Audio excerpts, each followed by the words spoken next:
పేదల సొంతింటి కల నెరవేర్చడమే కూటమి ప్రభుత్వ లక్ష్యమని మంత్రి ఆనం రామనారాయణ రెడ్డి తెలిపారు. నెల్లూరు జిల్లా ఆత్మకూరులో డీడీఓ ఆఫీస్ ప్రారంభించిన మంత్రి ఆనం ప్రధానమంత్రి ఆవాస్ యోజన ఎన్టీఆర్ భరోసా పథకం ద్వారా అర్హులైన 251 మందికి 6.27 కోట్ల రూపాయలు నిధులు విడుదల చేశామన్నారు.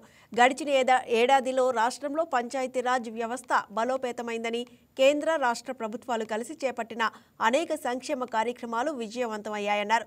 గత ప్రభుత్వం ఉపాధి హామీ చెల్లింపులు బకాయిలు పెడితే కూటమి ప్రభుత్వం చెల్లించిందన్నారు.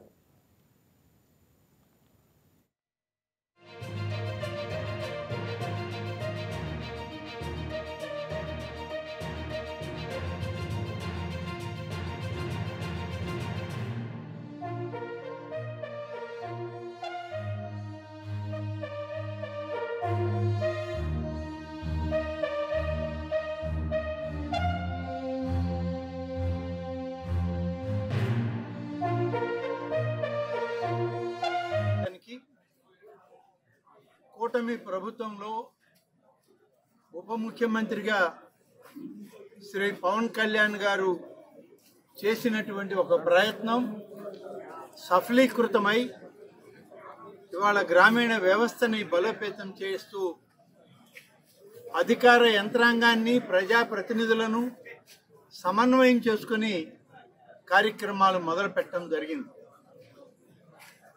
గడిచిన సంవత్సరం 4 మాసాలుగా పంచాయతీరాజ్ వ్యవస్థని ఎలా బలోపేతం చేయాలి, పంచాయతీరాజ్ వ్యవస్థ ద్వారా గ్రామీణ ఆర్థిక వ్యవస్థను మనం మెరుగుపరచాలి అని చెప్పి కూటమి ప్రభుత్వం చేసేటువంటి ప్రయత్నంలో కేంద్ర రాష్ట్ర ప్రభుత్వాలు, శ్రీ నరేంద్ర మోడీ గారు, శ్రీ చంద్రబాబు నాయుడు గారు, శ్రీ పవన్ కళ్యాణ్ గారు వీరందరూ కలిసి చేసినటువంటి